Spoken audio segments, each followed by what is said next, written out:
तुम्हाला माहिती आहे का, तुमच्या घरचे किंवा मित्रमैत्रिणी जे डाएट करत असतील ना, त्यांना एकदा हा झणझणीत गावरान पद्धतीचा अंड्याचा रस्सा खायला द्या, डाएट करणं विसरून जातील. पण त्याआधी व्हिडिओ सेव्ह आणि शेअर करून ठेवा. सर्वात आधी एक वाटण तयार करायचं आहे. वाटण तयार करण्यासाठी मिक्सरच्या भांड्यामध्ये सुकं खोबरं, लसूण, आलं, कोथिंबीर, जिरे काढायचे, लागेल असं पाणी घालायचं, मिक्सरला फिरून वाटण तयार करून घ्यायचं. गॅसवर कढई गरम करायला ठेवली आहे. 4 मोठे चमचे तेल घालायचं. तेल गरम झालं की तयार वाटण घालायचं. वाटणाचा कच्चेपणा जाईपर्यंत, तेल सुटेपर्यंत परतून घ्यायचं.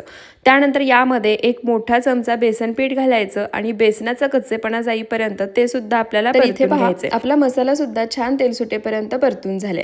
आता हे झणझणीत अंड्याचं कालवण बनवण्यासाठी मी यात स्वादिष्ट मसाले यांचा कंदुरी मटण व आमटी स्पेशल काळा मसाला वापरतीये. त्यासोबतच स्वादिष्ट मसाले यांचा तर्रीवाला व झणकेबाज लाल मसाला सुद्धा वापरतीये.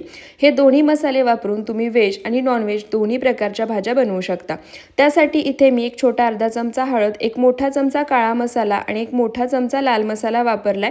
या व्यतिरिक्त तुम्हाला दुसरे कोणतेही मसाले वापरायची अजिबात गरज नाही. थोडंसं पाणी घालायचं आणि मसाला तेल सुटेपर्यंत छान असा परतून घ्यायचा. तर इथे पहा, मसाला तेल सुटेपर्यंत परतून झालाय. आता यामध्ये 2 ते 2.5 ग्लास पाणी घालायचं. पाण्यासोबत मसाला एकदा मिक्स करायचा, चवीनुसार मीठ घालायचं, मोठ्या आचेवर उकळी काढायची. आता या रश्श्याला मोठ्या आचेवर उकळी येते तोपर्यंत इथे मी 5 अंडी शिजवून त्याची सालं काढून घेतली आहेत. अशा पद्धतीने चाकूने अंड्याला कट मारून घ्यायचे, म्हणजे रस्सा आणि मसाला आतपर्यंत जाईल.